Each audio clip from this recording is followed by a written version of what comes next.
السلام علیکم ورحمۃ اللہ وبرکاتہ۔ بسم اللہ والحمد للہ والصلاة والسلام علی رسول اللہ، اما بعد۔ سنن ابی داود حدیث کی اہم ترین کتابوں میں سے ایک ہے۔ صحیح بخاری، صحیح مسلم کے بعد ابو داود کا نمبر ہے درجہ کے اعتبار سے۔ احکام کی احادیث سننے اربع میں سب سے زیادہ اس میں ہے۔ احکام کی احادیث یہ بہت اہم کتاب ہے۔ بہرحال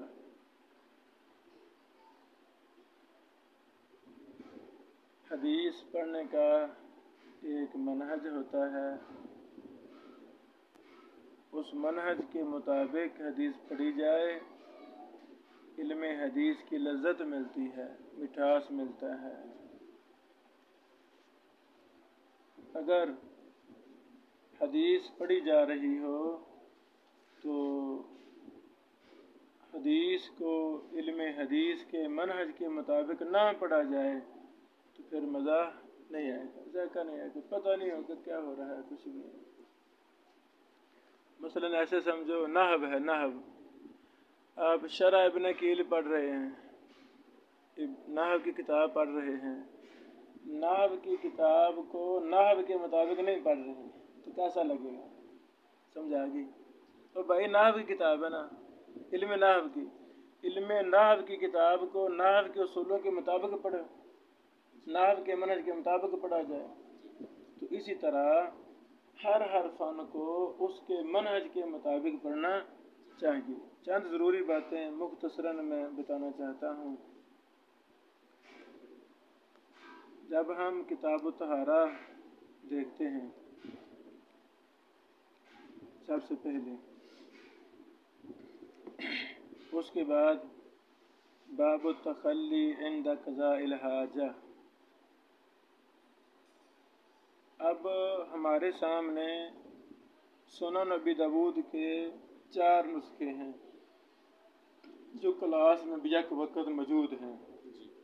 میرے سامنے محدث اسام موسیٰ ہادی صاحب کی تحقیق والا نسخہ ہے، یہ ہمارے بیٹے کے سامنے میرے استاد محترم حافظ زبیر لزئی صاحب رحمہ اللہ کی تحقیق والا نسخہ ہے، عدنان بیٹے کے سامنے مکتبۃ الحسن احناف کا درسی نسخہ ہے، بزرگوں کے سامنے شہاب الدین صاحب کے سامنے مکتبہ السنہ پشاور کا طبع شدہ ابو داود کی شرح الجہد المحمود شرح سنن الامام ابی داود ہے، ابو عمار سمیع اللہ صاحب حافظہ اللہ کی شرح ہے والا نسخہ ہے۔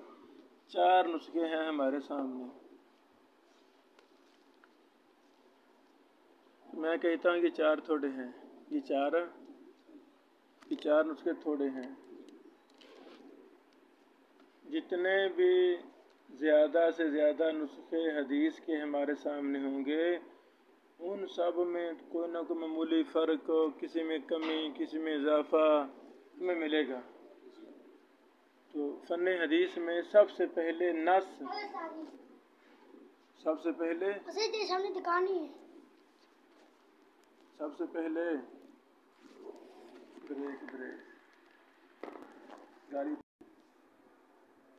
یعنی اب ہمارے سامنے 4 نسخے ہیں، تو سب سے پہلا کام ہے جس نص کو، جس متن کو، جس سند کو، جس باب کو، جس لفظ کو ہم نے پڑھنا ہے، اس کو زیادہ سے زیادہ نسخوں سے دیکھا جائے، تقابل کیا جائے۔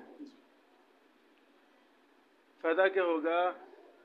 پہلے نص کو ثابت کیا جائے کہ اس میں درست لفظ کون سا ہے، کمی کیا ہے، کوتاہی کیا ہے، کس نسخے میں کیا ہے، کس نسخے میں کیا ہے۔ واضح؟ 4 نسخوں میں 4 نہیں 40 نسخے ہیں، ابو داود کے بڑے نسخے ہیں ماشاءاللہ، 30-40 ہیں مختلف۔ تو سب سے اچھا نسخہ یہ ہے اسام موسیٰ ہادی کی تحقیق والا۔ انہوں نے 9 खत्ती नुस्खों से अबू दाऊद का नुस्खा तैयार किया है, 9 मखतूतों से। कैसे? 9 मखतूतों से। अब अपने मुकदमा में शेख साहब ने एक एक नुस्खे का तफसील बता दी है कि नुस्खा ये मुझे कहाँ से मिला, इस लिखने वाला कौन है, मनज क्या है, सफ़े सत्र कितने एक सफ़े में, फिर ये तस्वीरें हैं। ये मुहद्दिसीन के हाथ की लिखाई है। कैसा है? राज़ी हो? ये मेरे सामने मुहद्दिसीन के हाथ की लिखाई है अबू दाऊद की। अल्लाह मुहद्दिसीन से राज़ी हो जाए। हाफिज़ इब्न हजर अस्क़लानी रहमहुल्लाह ने भी अबू दाऊद को अपने हाथ से लिखा था, इब्न हजर साहब ने। अल्लाह ताला मुझे तौफीक दे आपको, हम भी इसको अपने हाथ से लिखें। लिखने से बड़ा फ़ायदा होता है। बहरहाल समझ लगा पहला मसला। ये मैंने तफसील क्यों बयान की? पहले बाब लिखा हुआ है बाब तखल्ली इंदा ब्रैकेट शुरू कज़ाई ब्रैकेट बंद अलहाजा। यहाँ ब्रैकेटों के दरमियान लफ्ज़ कज़ा लिखा हुआ है। आपके नुस्खों में कोई लिखा हुआ नहीं। क्या मतलब? इन नुस्खों के मुहक्किकीन ने, नाशरीन ने तहकीक नहीं की, जो सामने आया उसको कंपोजिंग करके चलो जी किताब छप दी। इस अल्लाह के बंदे ने, इसाम मूसा साहब ने पूरी तहकीक की है कि लफ्ज़ कज़ा ज़ियादत मिन नुस्खा हा व वाओ, हा और वाओ इन दोनों नुस्खों में लफ्ज़ कज़ा का इजाफ़ा है। बाकी जो 7 नुस्खे हैं उनमें लफ्ज़ कज़ा नहीं है। नुस्खों का इल्म है।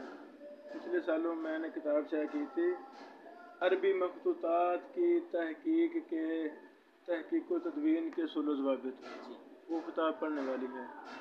यानी अरबी मखतूता आपके सामने ये है, ये बेटा ये मखतूता है, ये मखतूता आपके सामने आ गया है। इसको आपने किताब पर काम करना है, तहकीक करनी है, नस तैयार करनी है, तो ये तो समझ नहीं आता है ना। तो इसके तरीके क्या हैं, कवायद उसूल है इसकी मुहद्दिसीन के यहाँ।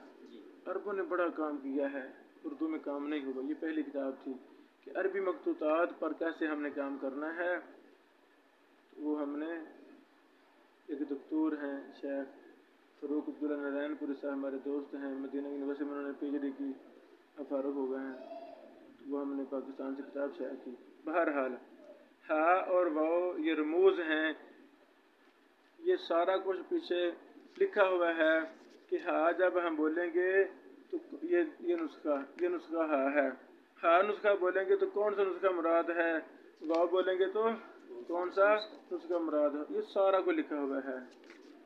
तो जब भी हम कोई किताब खरीदें उसका मुकदमा ज़रूर पढ़ें, उसका मुकदमा बोलो ज़रूर पढ़ें। उसमें सारा कुछ आता है। मसलन वाओ का रमज़ है उस नुस्खा के लिए जो नुस्खा इब्न दासा की रिवायत से है।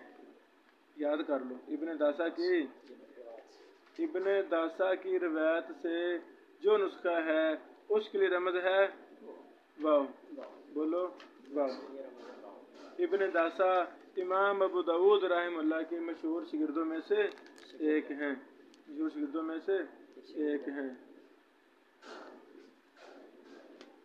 इसी तरह हर रमज़ पीछे तफसील ये आपने खुद भी देखनी है। जो भी किताब खरीदें उसका मुकदमा ज़रूर पढ़ लें ताकि वाज़ेह हो कि इसका मनहज वगैरह किताब का क्या है। अब आगे हम चल, पहले यही बात बाबु तखल्ली इन क़ज़ाइल हाजा, क़ज़ाए हाजत के वक़्त अलहदगी इख्तियार करना। तखल्ली माना खलवत अलहदगी। भाई लोगों के सामने बैठ जाना ये शर्म हया वाला चीज़ है। अपने औरा को, शर्मगाहों को हराम है बीवी के अलावा किसी पर नंगा करना, हराम है। तो छोटा पेशाब बड़ा पेशाब हो दूर जाना है। बाथरूम बन गए हैं पर्दे वाले, अल्हम्दुलिल्लाह बड़ा अच्छा हो गया। यानी ये हराम है किसी की शर्मगाहों को देखना, किसी को दिखाना सिवाय बीवी के लौंडी की। अब लौंडी का मसला ख़त्म है तो बीवी बस के लिए रहेगी, बात ख़त्म नहीं। समझो इसमें बच्चे भी शामिल हैं। हाँ मजबूरी है, माँ ने बच्चे को संभालना है, वो तो मजबूरी होगी है, पोटी पेशाब बच्ची का ये तो मजबूरी होगी। अब ये कौन सी मजबूरी है, बच्चा बेटा बेटी नंगे पड़ंगे घर में चल फिर रहे हैं, ये कौन सी मजबूरी है, ये गलत है, हराम है। बच्चों को भी क्या करना है, ये डांप के रखना है। वाज़े? अच्छा मेरे बेटो, आगे लिखा हुआ है सही, ये जो नुस्खा मेरे सामने है, इसाम मूसा साहब ने शेख अलबानी रहमतुल्लाह की तहकीक नकल की है। जहाँ कहीं इख्तिलाफ है जुज़वी थोड़ा बहुता, वहाँ वज़ाहत करते हैं कि ये मेरा हुक्म है, मेरे उस्ताद का ये हुक्म है। तो इमाम अबू दाऊद फरमाते रहमतुल्लाह, क़ाल हद्दसना अब्दुल्लाह इब्न मसलमा इब्न कानब अल-कानबी क़ाल हद्दसना अब्दुल अज़ीज़ यानी इब्न मुहम्मद। इमाम अबू दाऊद राहिमहुल्लाह के उस्ताद अब्दुल्लाह बिन मसलमा बिन कानब अल-कानबी ने जब हदीस बयान की थी तो कहा था हद्दसना अब्दुल अज़ीज़, बस ये कहा था, यानी इब्न मुहम्मद ये नहीं कहा था। ये अबू दाऊद रहमतुल्लाह अपनी तरफ से इजाफा कर रहे हैं ताकि उस्ताद की रिवायत के लफ्ज़ों और उस सनद के अंदर वजाहत में निस्बत का फ़र्क हो जाए। ये ना हो कि कहे भी ऐसी सनद थी, नहीं, ये अबू दाऊद साहब ने खुद इजाफा किया है, यानी इब्न मुहम्मद अन मुहम्मदिन। फिर यानी इब्न अमर, उस्ताद ने कहा था मोहम्मदन, तो अबू दाऊद साहब ने हमारी आसानी के लिए कह दिया इब्न अमरिन। क्यों कहा, ताकि ये रावियों की निस्बत मजहूल ना रहे। अब पता नहीं अब्दुल अजीज कौन है, अब वाज़ी हो गया अब्दुल अजीज बिन मोहम्मद है, और मोहम्मद कौन है, मोहम्मद बिन अमर है। अच्छा, अन नबी सलमा अनिल मुगीरा बिन शुबा अन्न नबिया सल्लल्लाहु अलैहि वसल्लम काना इज़ा ज़हब अल मज़हब अबअदा। तर्जुमा क्या है, हद्दसना, बेटो इससे पहले लफ्ज़ काला महजूफ निकाला जाता है। काला हद्दसना लिखने में नहीं आता, पढ़ने में आता है। हद्दसना अखबरना से पहले काला पढ़ा नुतक करेंगे, लिखने में नहीं आता, महजूफ होता है। इबारत क्या है, काला हद्दसना। इमाम अबू दाऊद ने कहा हमको हदीस बयान की अब्दुल्लाह बिन मसलमा बिन कानब अल-कानबी ने। काला हद्दसना कानबी साहब ने कहा हमें हदीस बयान की अब्दुल अजीज बिन मोहम्मद ने। वो बयान करते हैं मोहम्मद बिन अमर से, वो अबू सलमा से, वो मुगीरा बिन शुबा से। बेटो इस हदीस की सनद में लफ्ज़ हद्दसना 2 बार आया है, लफ्ज़ अन भी 2 बार आया है, और लफ्ज़ अन्ना नबिया, ये लफ्ज़ अन्ना 1 दफ़ा आया है। हद्दसना और अन, अखबरना, काला, समेतु, अम्बाना वगैरह वगैरह, इन लफ्ज़ों को कहते हैं तहम्मुल अदा। तहम्मुल माना हदीस लेना। आप बेटों ने इब्ने बशीर से जब अबू दाऊद पढ़ी थी तो इब्ने बशीर ने तहम्मुल अदा के तरीक़ों में से कौन सा तरीका इख्तियार किया था, तरीका ना। अब हदीस मैंने पढ़ी है, आप कहेंगे इब्ने बशीर पढ़ रहे थे, हम सुन रहे थे क्लास में बैठे। ये सबसे अफजल तरीन तरीका है। तो आप जब आगे बयान करेंगे तो आप कहेंगे हद्दसना इब्न बशीर, हम क्लास में थे, इब्ने हंबल में बैठे हुए थे, वो हमें पढ़ा रहे थे, वो पढ़ रहे थे, हम सुन रहे थे। अब कैसे कहेंगे हद्दसना इब्न बशीर। गोया इमाम अबू दाऊद रहमतुल्लाह ने अपने उस्ताद अब्दुल्लाह बिन मसलमा बिन कानब अल-कानबी से जब यह हदीस ली, अकेले नहीं थे, क्लास थी। अकेले होते तो कहते हद्दसनी, अकेले नहीं थे, क्या थी, क्लास लगी हुई थी, इसलिए कहा हद्दसना। दूसरा मसला ये साबित हुआ अब्दुल्लाह बिन मसलमा बिन कानब अल-कानबी हदीस खुद पढ़ रहे थे, सनद और मतन खुद पढ़ रहे थे, तलबा सुन रहे थे। इसलिए अबू दाऊद साहब ने तहम्मुल अदा का अफजल तरीन तरीका उस्ताद पढ़े शिगिर्द सुने उसको बयान करने के लिए हदसना कहा। जब उस्ताद पढ़ा रहा है, शागिर्द सुन रहे हैं, तो हदसना। अगर अब्दुल्ला बिन मसलमा बिन कानब अल-कानबी खामोश बैठे होते, एक शागिर्द पढ़ रहा होता, तो फिर कैसे कहते बुधो साहब? अखबाराना। कैसे कहते? अखबाराना। ये अलग मसला है, हदसना अखबाराना में फर्क है कि नहीं, इसमें तफसीलात हैं। दो साल पहले इधर ही मैंने एक दौरा करवाया था तहम्मुल के सुलह वाबत पर। ये पूरा फन है, इसमें बड़ी बरीकी हैं, बड़े मिसाल हैं। हदसना अकबर में बड़े मिसाल हैं, समेतु काल अनबा में बड़े मिसाल हैं, इजाज़ा विजादा, यानी ये सारे जो लफ्ज़ मैं बोल रहा हूँ ये तहम्मुल की सूरत ही हैं। हदसना समझ ला क्या तकरीबन, है ना? तो हमने इस पर भी गौर करना है, ये सीगा समा है कि नहीं, वगैरह वगैरह। तो अब्दुल्ला बिन मसलमा बिन कानब अल-कानबी ने जब हदीस अपने उस्ताद अब्दुल अजीज बिन मोहम्मद से सुनी थी, तो उस वक़्त भी क्लास लगी हुई थी। अब्दुल अजीज बिन मोहम्मद खुद पढ़ रहे थे, अब्दुल्ला बिन मसलमा कानबी सुन रहे थे, तो उन्होंने कहा हदसना अब्दुल अजीज। वाज़े? अच्छा, तो ये हदसना तहम्मुल का एक तरीका है। दूसरा आगे है अन मोहम्मद इब्न अमरिन। अन का फड्डा उस वक़्त पड़ता है जब मुदल्लिस रावी हो, तीसरे चौथे पांचवें तबके का रावी हो। मुदल्लिस ने तबका था ना, पहले दूसरे तबके का अन मुज़र नहीं है, वो कबूल है। इल्म जर्ह तदील से नवाकिफ हैं वो लोग जो पहले और दूसरे तबके में भी अन की तहदीस समा तलाश करते हैं। हाँ, कलील तदलीस रावी जब उसकी तदलीस साबित हो जाए। तदलीस साबित कैसे, ये भी नहीं पता कईयों को। कहते लो जी अन्ना अगर तदलीस साबित हो गया, नहीं ये नहीं, इल्म हदीस नहीं पता। तदलीस साबित के लिए शर्त है वहाँ रावी गिरा हुआ साबित किया जाए, यहाँ रावी गिरा है, वरना नहीं। बहरहाल तो अगर रावी तीसरे चौथे पांचवें तबके का रावी है, अन से बयान कर रहा है, तो रिवायत ज़ईफ है। कैसे चलेगा पता ये राय मुदल्लिस है कि नहीं? तो ये तदलीस पर किताबें जो हैं उनसे पता चलेगा। वरना अन जब गैर मुदल्लिस कह रहा है तो फिर कोई मसला है ही नहीं। अन का मसला कहाँ बनता है? जहाँ मुदल्लिस रावी हो और वो भी तीसरे चौथे पांचवें तबके का हो। पहला दूसरा तबका ये रावी कलील तदलीस हैं, जिंदगी में एक दो बार इन्होंने तदलीस की, इनकी अनुल रिवायत सही है। तीसरा चौथा तबके का रावी अन से बयान करे तो रिवायत ज़ईफ है। पांचवें तबके का रावी मुदल्लिस भी है और ज़ईफ भी है, मुदल्लिस भी है और ज़ईफ भी है। तो ये अन से बयान करे या हदसना से बयान करे, इसकी रिवायत ज़ईफ ही होती है क्योंकि खुद ज़ईफ है। तो तीसरे चौथे तबके वाला रावी जब अन से बयान करेगा, ये कसीर तदलीस रावी है, इसकी अन वाली रिवायत ज़ईफ होती है। हाँ, इल्ला के हमें समा की शरात मिल जाए। समा की शरात क्या है?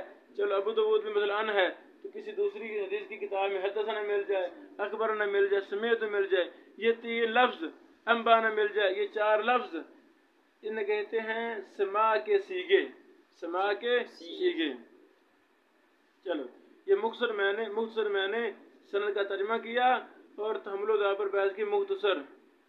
क्या अल्लाह ज़िंदगी दे मुझे, वो मैंने पूरी किताब लिखी है तहम्मुल के सुलह बाबत पर, तो हम उसको शाया करेंगे इंशाअल्लाह। अन्न नबिया सल्लल्लाहु अलैहि वसल्लम, बेशक नबी अलैहिस्सलाम कान थे इज़ा ज़हबल मज़हबा, जब जाते क़ज़ा हाजत के लिए, जब जाते क़ज़ा हाजत के लिए, अब आधा दूर निकल जाते हैं, दूर, ताकि कोई देख ना सके, है ना, कोई देख ना सके। लिख लो, ये रिवायत इब्न माजा में भी है 27 नंबर, 17 नंबर, तिरमिज़ी में भी है 20 नंबर, नसाई है 17 नंबर, तिरमिज़ी का 20 नंबर। ये सही हदीस है मेरे अजीज़ों। इस बाब में दूसरी हदीस भी पहले पढ़ते हैं। काल हदसना मुसद्दद बिन मुसरहद, ये दौस के थे, माशाअल्लाह। कहाँ के थे? दौस के।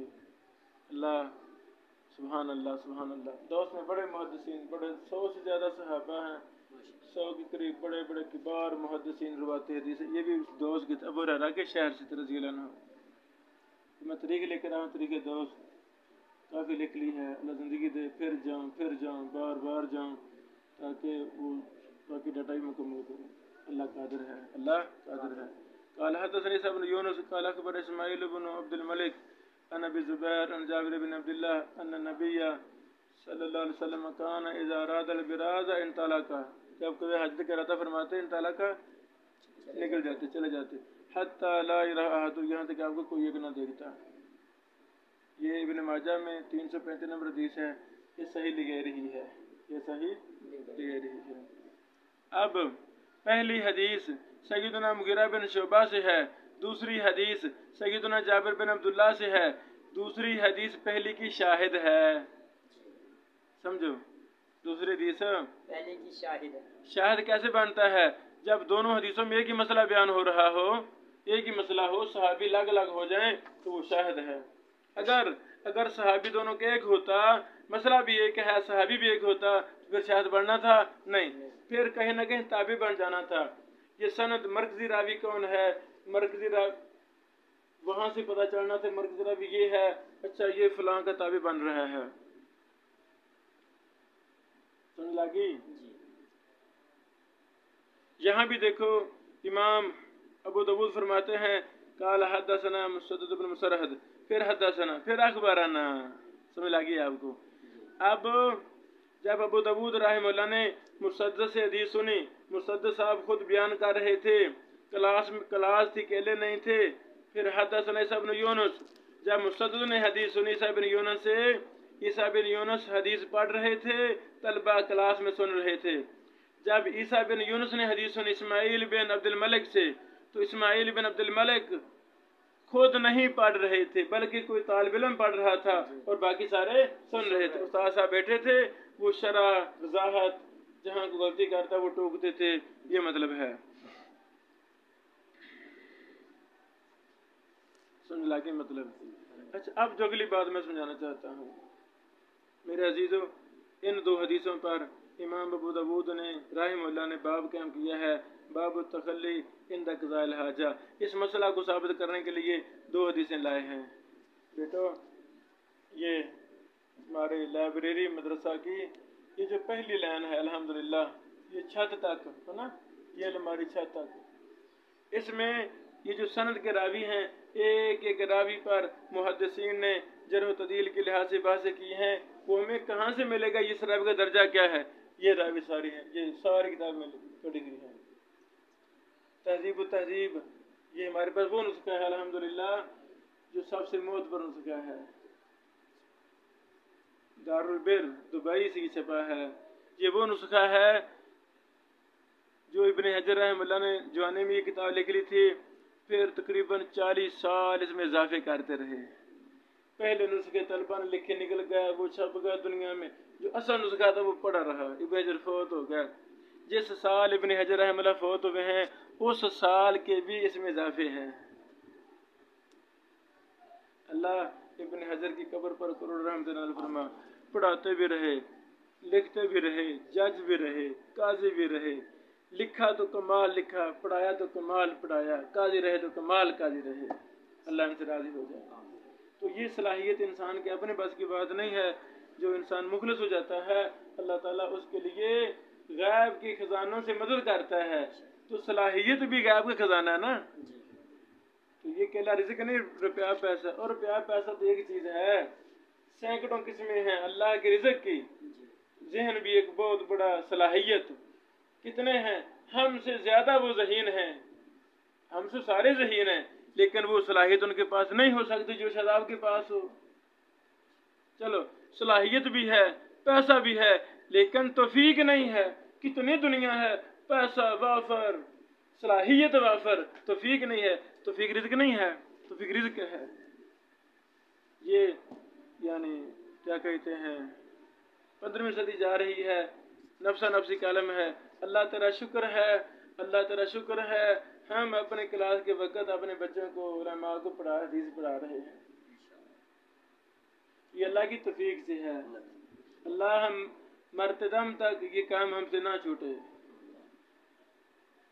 ائمہ محدثین چیخے مارا کرتے تھے جب ان کے پاس کوئی طلبہ نہیں ہوتے تھے۔ امام عبدالرزاق سنانی رحمہ اللہ، امام بخاری کے استاد محترم، بہت بڑے امام، امام احمد کے استاد محترم، بہت بڑا جعلی امام، ایک دفعہ ان کے پاس پڑھنے کے لیے کوئی بچہ ہی نہیں ہے، کوئی عالم نہیں ہے، اللہ اکبر، اکیلے ہی ہیں۔ چلے گئے حرم میں، چلے گئے ہر بیت اللہ، چلے گئے صنعاء سے چلے پیدل حرم چلے گئے، وہاں جا کے عمرہ حج کیا، عمرہ کیا، بیت اللہ کا غلاف پکڑ کے اللہ کو پکارتے، اللہ میں تو پڑھانا چاہتا ہوں، میرے پاس طالب علم کیوں نہیں ہے؟ کیا اللہ جی کہے مدرس تو نہیں ہو گیا؟ یعنی وہ پریشان ہوتے تھے۔ یہ ہمارا جیسے مچھلی پانی کے بغیر زندہ نہیں رہ سکتی، ہم ایک حدیث کا استاد، حدیث کا طالب علم، وہ حدیث کے ساتھ، حدیث پڑھنے پڑھانے لکھنے کے بغیر رہ سکتا نہیں ہے۔ جیسے ایک مچھلی پانی کے بغیر مر جائے گی، تو حدیث کا استاد، حدیث کا طالب علم، حدیث سے محبت کرنے والا، اپنے پیغمبر محمد رسول صلی اللہ علیہ وسلم سے محبت کرنے والا، وہ مر جائے گا حدیث کے بغیر۔ اللہ وہ دن نہ آئے جب ہمارے پاس طلبہ نہ ہوں، ہم حدیث نہ پڑھائیں، اللہ یہ رون کے لگی رہیں، ہم پڑھاتے رہیں، مر بھی جائیں یا اللہ مرنے کے بعد بھی یہ رون کے لگی رہیں۔ میں بات کر رہا تھا ایک راوی کے علاقے میں کہاں ملیں گے؟ پہلے خانے، یہ تہذیب و تہذیب پڑی ہے، سب سے معتبر نسخہ ہمارے پاس ہے۔ یہ بیٹو جامع سوالات الحدیثیہ، یہ تقریباً 30 کے قریب وہ کتابیں ہیں جرح و تعدیل کی، جو طلبہ نے اپنے استادوں سے سوال کیے تھے، محدثین سے وہ الگ الگ کتابیں تھیں۔ دکتور شادی علی نعمان صنعاء، عبدالرزاق سنانی صنعاء شہر یمن میں، یہ بھی وہاں کے ہیں۔ انہوں نے 9 جلدوں میں ان سب کو مرتب اکٹھا کر دیا ہے، اور بڑا کمال کام ہے یہ بھی ہمارے پاس ہے الحمدللہ۔ پھر تہذیب الکمال یہ اصل ہے، تہذیب اس کا خلاصہ ہے، اصل بھی ہمارے پاس ہے، خلاصہ بھی۔ پھر المغنی فی الضعفاء بھی ہے۔ تسمیۃ شیوخ ابی داؤد، جو ابو داؤد پڑھ رہے ہیں، ابو داؤد کے اساتذہ کون کون سے ہیں؟ ایک محدث پر پرتگل کتاب لکھی ہے 2 جلد میں، وہ ہمارے پاس پڑھی ہوئی، تسمیۃ شیوخ ابی داؤد۔ امام بخاری کے استادوں پر کتابیں، امام ابو داؤد کے، ترمذی، نسائی، ابن ماجہ، ایک محدث کے استادوں پر الگ الگ کتابیں، کیا کمال۔ آگے کتاب العلل و معرفت الرجال، یہ بھی علل کی کتاب ہے۔ علل جیسے آپ جانتے ہیں، سکہ راویوں کی غلطیاں، یہ اس پر جرح و تعدیل پر کتاب، امام احمد بن حنبل رحمہ اللہ کی، امام احمد بن حنبل رحمہ اللہ کی، وہ بھی 25-30 ضعیف، جتنے بھی کتابیں ضعیف اور جھوٹے متروک روایات پر ہیں، ان سب کو دکتور صاحب نے جمع کر دیا ہے، کیا کمال، یہ بھی ہمارے پاس ہے۔ اوپر سیر اعلام نبلاء وہ بھی ہے۔ اوپر الجرح و التعدیل، یہ وہ کتاب ہے جو امام ابن ابی حاتم رازی نے، ابو حاتم رازی اپنے باپ اور رشتہ دار ابو کے کزن ابو زرع رازی کے علم کو جمع کیا، اور یہ سارے وہ فوائد ہیں جو تاریخ الکبیر امام بخاری پر اضافہ کیے گئے۔ طریقہ یہ تھا، کلاس لگتی تھی، اس میں امام بخاری کی کتاب تاریخ کبیر پڑھی جاتی تھی، تو یہ بڑے بڑے محدثین موجود تھے، ابو زرع ابو حاتم رازی موجود تھے، ابو حاتم کا بیٹا ابن ابی حاتم وہ بیٹھا ہوا تھا، ایک ساتھی پڑھتا جا رہا ہے، یہ دونوں تبصرے کرتے، یہ راوی کا ہے، یہ ضعیف ہے تو کیوں ضعیف، سبحان اللہ، علم زبان ان کو یاد تھا، زندگی اسی فن پر گزاری تھی۔ تو وہ جو ابو حاتم کے رحمہ اللہ کا بیٹا تھا عبد الرحمن، وہ لکھتا جا رہا تھا۔ یعنی یہ الجرح و التعدیل یہ اضافے ہیں، مستدرک ہے امام بخاری کی تاریخ الکبیر پر۔ بہرحال آگے وہ لسان المیزان ہے، لسان المیزان یہ ابن حجر کی کتاب ہے، ابن حجر رحمہ اللہ کی بڑی کتابیں لکھی، ابن حجر نے بڑی کتابیں لکھی، اللہ ان سے راضی ہو جائے۔ میزان الاعتدال کتاب تھی ذہبی صاحب کی، ان سے کچھ چیزیں رہ گئیں، ابن حجر نے ان پر اضافے کیے، اس کا نام رکھا لسان المیزان۔ لسان کے ساتھ ادھر جس کا نام مٹا ہوا ہے، یہ ہے ابو حاتم رازی کی کتاب، کتاب العلل، समझो। वो इब्न अबी हातिम राज़ी की किताब है जर्ह व तअदील, ये है लिसान के साथ पढ़ी हुई किताबुल इलल, किसकी? इब्न अबी हातिम की। क्या कमाल। इनकी अल मरासील भी है, वो भी हमारे पास इधर है, मरासील भी। ये भी नई हमने किताब शेयर की, ये मिसबाहुल अरीब इधर पढ़ी हुई, मिसबाहुल अरीब ये बड़ा पढ़ी हुई, ये 3 जिल्दों में। ये पकड़ना, ये अगली ये वाली, ये भी हमने शेयर की। ये भी यमन सना के, पता नहीं क्या नहीं, यमन के मुहद्दिस अबू अब्दुल्लाह मोहम्मद बिन अहमद अल-मसनी अल-अनसी हाफिज़हुल्लाह ने इसको मरतब किया। इसमें क्या है, वो रावी जो तहजीब व तहजीब में नहीं हैं, दीगर किताबों में हैं, वो इन्होंने सारे इकट्ठे कर दिए। कैसी बात है, नहीं लगी समझ? जो रावी तहजीब व तहजीब का खुलासा तकरीब, वो भी इधर है हमारे पास, और भी किताबें हैं। जो रावी उनमें नहीं हैं, दीगर किताबों में हैं, इसमें नहीं हैं, वो यहाँ जमा कर दिए। अब कितना अच्छा काम हुआ, इसके अंदर तकरीबन 40,000 रावी है, 40,000 रावी। हाँ, एक सतर पर रावी का नाम आगे वाला और हुक्म। क्या कमाल, 40,000 ये रावी, तकरीबन तहजीब में तकरीबन 8-9 हज़ार रावी, तकरीबन 8-9 हज़ार रावी। तो गोया के 50,000 रावियों के हालात मुख्तसर उस शख्स के पास मौजूद हैं जिसके पास तकरीब तहजीब है और हमारी तबा करदा मिसबाहुल अरीब है। तो ये क्यों किताबें हैं? ये बेटो सनद में जो रावी हैं उनको हल करने के लिए किताबें हैं। मैं आपसे पूछना चाहता हूँ, इमाम मुहद्दिसीन ने सनद के फ़न को कितने ज़्यादा अहमियत दी तो ये किताबें लिखी ना। ये तो कुछ भी किताबें नहीं, घर की लाइब्रेरी में भी और किताबें हैं मेरे पास जर्ह व तअदील की, फिर शामिला वक्फिया नेट वगैरह पर, यानी दुनिया की हर किताब हमारे मुताला में रहती है। कैसे नेट से हम ले लेते हैं, शामिला वगैरह से, वक्फिया से, यूट्यूब ने गूगल से हम लेते हैं, फ़ायदा लेते हैं किताबों से। तो मुहद्दिसीन ने ज़िंदगियाँ खपा दी इस फ़न की अबियारी के लिए। तो मैं आपसे पूछना चाहता हूँ, अगर ये जो मैंने अभी थोड़ी सी बात की है, अभी तो रावी पर हमने बात की ही नहीं, ये तो अभी मना ही दिया है, ऐसे पढ़ना चाहिए हदीस की किताब को। तो मुझे बताएं, तो अगर इस फ़न को बंदा छेड़े ही ना, तो ये फिर इतनी किताबों का क्या फ़ायदा? तो फ़ायदा है दो ही बातें, या मुहद्दिसीन अपने मन से हटे हुए या हम हटे हुए हैं।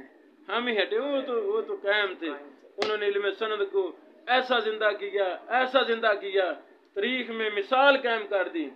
तारीख इंसानियत में जब से तारीख इंसान है, किसी भी नबी की उम्मत में ऐसा सिलसिला सनद है ही नहीं जो सिलसिला सनद मोहम्मद रसूल सल्लम को अल्लाह ने अता फरमाया। अब कोई माँ का लाल एक हर्फ भी दीन में इजाफा कर सकता? क्यों नहीं कर सकता? भाई सनद है, लाओ सनद लाओ। सनद कहाँ है? सनद लाएगा, पूछेंगे भी सही है कि ज़ईफ़ है, और तो हम साबित करते हैं। अगर वो ऐसा रावी बना लेता है जिसका जरूरत दिल में नाम ही नहीं है, तो वो हम कहेंगे ये कोई मजहूल रावी है, इसका पता ही नहीं है। ऐसा रावी ला जो इन किताबों में मौजूद हो, यानी पूरी कायनात मिलकर एक हर्फ का इजाफा हदीस में कर सकती नहीं। हाँ, रावियों से किए क्या गलती से जानबूझ करने गलती से हुए, तो इल्म इलल अल्लाह ताला ने बनवा दिया, एक हर्फ को अलग अलग कर दिया मुहद्दिसीन ने। ये उनुल मबूद का नुस्खा, ये भी हमारे सामने है, उनुल मबूद का नुस्खा, इहयात रास वाली। यानी कि 5 कितने हो गए? 5 हो गए। इस तरह और भी हैं, ज़्यादा से ज़्यादा नसूस हमने चेक करना है। अच्छा, दूसरी बात मैंने समझा दी आपको, जर्ह व तअदील ये फ़न है, इलल का फ़न है। अब किताब तारा पढ़ रहे हैं बेटा, साथ इलल की किताब, इलल इमाम इब्न अबी शैबा पकड़ना, दुनान बेटा वो पकड़ना लिसान के साथ। ये भी शुरू हो रही है किताब तहारा से, ये भी शुरू हो रही है किताब तहारा। इसमें भी हमने देखना है क्या ये हदीस है कि नहीं। अगर ये हदीस है तो इमाम इब्न अबी हातिम वहाँ बहस करेंगे, मुहद्दिसीन के अक़वाल नक़ल करेंगे कि इसमें जो फलां सनद है ना, وہ سند ضعیف ہے اور فلاں سند صحیح ہے اور فلاں حرف غیر ثابت ہے تو فلاں حرف صحیح ثابت ہے. جرح و تعدیل بندہ دیکھے، سمجھو بات، جرح و تعدیل بندہ دیکھے، لغت بندہ حل کرے، شروحات دیکھے، لیکن علم علل نہ دیکھے تو وہ بھی گویا کہ علم حدیث کا ایک بہت بڑا سمندر جس کو چھوڑ کر وہ پڑھ رہا ہے. کیا وہ پڑھے گا؟ ترجمہ کرے گا نا، ترجمہ تو ایک کام ہے. سمجھ لگی؟ علم علل، علل پر ہمارے پاس 10-15 کتابیں ہیں، جو بھی مطبوع ہیں وہ ساری ہیں الحمدللہ. اچھا، اس کے بعد میں بات کرنا چاہتا ہوں، یہ جو میں نے حوالے لکھا ہے 2-4 بھی، یہ ابو داؤد میں ترمذی فلاں فلاں نمبر ہے. حدیث کے طالب علم کو ایک حدیث کو 30 کتابوں سے دے کر پڑھنی چاہیے. ہر کتاب میں کوئی سند کا فرق ہوگا، کوئی متن کا فرق ہوگا. اس میں یہ باب ہے، ترمذی میں کوئی اور باب ہوگا، ترمذی میں ائمہ فقہا کا اختلاف نقل ہوگا، بھی فلاں نے اس کے بارے میں یہ رائے ہے، یہ رائے ہے ائمہ فقہا کی. سمجھ لگی آپ کو؟ یہ فن ہے. اچھا، پھر آگے شرح کی بات. شروحات ہمارے پاس کتنی ہیں ماشاءاللہ، یعنی صرف ابو داؤد کی بھی 5 شروحات ہیں ہمارے پاس الحمدللہ. تو جب طالب علم 5-6 شروحات دیکھے گا تو کچھ فائدہ یہ شرح سے مل جائے گا، دوسرا فائدہ اس سے مل جائے گا، تیسرا اس سے مل جائے گا. فائدہ ہوا کہ نہیں؟ تو طالب حدیث کو ہر لحاظ سے اپنے آپ کو مضبوط کرنا ہے، کبھی کرنا ہے. بچہ ابو داؤد پڑھ جاتا ہے، بخاری تک پڑھ جاتا ہے، اس نے زندگی میں علل کی کتاب دیکھی ہوتی نہیں. اس سے پوچھا جائے علل، وہ کہتا پتہ نہیں یہ اس میڈیسن کا نام ہے علل. نہیں بھائی، یہ ہے علل. دیکھ لیا کتاب العلل تالیف الحافظ بن محمد عبد الرحمن بن ابی حاتم. ابو حاتم مشہور نام ہے نا. ابو حاتم رازی کا علم اور ابو زرع رازی کا علم ابو حاتم کے بیٹے ابو محمد عبد الرحمن نے جمع کیا ہے. کتنا خوش قسمت بچہ تھا جس نے اپنے باپ اور اپنے باپ کے کزن ابو زرع کے علم کو مدون کیا اور محدثین کے علم کو مدون کیا انہوں نے. یہ بھی ان کی کتاب ابو حاتم ابن ابی حاتم کی، الجرح و تعدیل بھی ابن ابی حاتم کی ہے. اور یہ پڑھی ہوئی یہ 4 جلدوں میں کتاب العلل و معرفت الرجال امام احمد بن حنبل کی کتاب ہے. یہ ان کے بیٹے نے مرتب کی تھی. ہاں، ان کا نام تھا عبداللہ. کیا کمال، کیا کمال. اللہ ان سے راضی ہو جائے. اللہ آپ کو بھی ایسا بیٹا بنائے ہمارا، آپ ہمارے علم کو مدون کریں، محدثین کے علم کو مدون کریں. سمجھ لگی؟ پھر سند یہ ایک سند ہے، دیگر کتابوں سے سندیں بھی اکٹھی کرنی ہیں. کسی کو اللہ تفید اس نے 2 سندیں اکٹھی کی، کسی نے 10، کسی نے 100 سندیں اکٹھی کی. علم ہے، جتنی اکٹھی کریں گی زیادہ فائدہ ملیں گی. متن حدیث ایک کتاب سے دیکھیں گے تھوڑا لذت ملے گی، 100 سے دیکھیں گے زیادہ فائدہ ملے گا. یہ جرح و تعدیل کا راوی، ایک راوی کے حالات ایک کتاب سے پڑھیں گے تھوڑا فن علم ملے گا، اگر 20 سے پڑھیں گے تو زیادہ چیزیں. یہ علم بیٹا، یہ چیزیں بکھری ہوئی ہیں. باغ میں انسان جاتا ہے، فروٹ لینے جاتا ہے تو 10 قسم کے فروٹ پر نہیں جی میں تو پھر امرود ہی کھانے میں، ایسے نا لذت والا. تو یہ بھی فن ہے، تو ہم اس کے اندر گھسیں. یہ المغنی فی الضعفاء ہے نا امام ذہبی صاحب کی. تو یہ ضعفاء بھی، لسان المیزان بھی، یہ ساری الجامع لکتب الضعفاء المتروکین میں آ گئی ہے. یہ بڑی کتاب پڑھی ہے نا، اس میں ساری کتابیں آ چکی ہیں. ان کو بھی دیکھنا ہے، یعنی بتانے کے مقصد دیکھنا ہے. ہم نے کیا کرنا ہے؟ دیکھنا ہے. ابھی میں اپنا درس بند کر رہا ہوں، میری آپ سے گزارش ہے ایک ایک راوی آپ خود دیکھیں. ہاں، نہیں سمجھ لگی میں سمجھاؤں گا. راوی کا نام آئے گا، اوپر آگے آئے گا روان کے بعد استاد شروع، روانوں کے بعد شاگرد شروع، اس کے بعد راوی پر جرح و تعدیل کا حکم شروع ہو جائے گا. ابو اسحاق الحویانی صاحب کی کتاب ہمارے پاس ہے، وہ ادھر ہے نسل النبال کے نام سے، نسل النبال بمعجم الرجال کے نام سے. اور ابھی ایک المستخرج کتاب لکھی گئی ہے 4 جلد میں، وہ بھی ہم نے بھیجی گئی ہے پریس، وہ بھی سب جائے گی، وہ بھی ہم آپ کو دکھائیں گے. لو بیٹے ابھی ہم نا راوی پر کوئی نہ کوئی بات شروع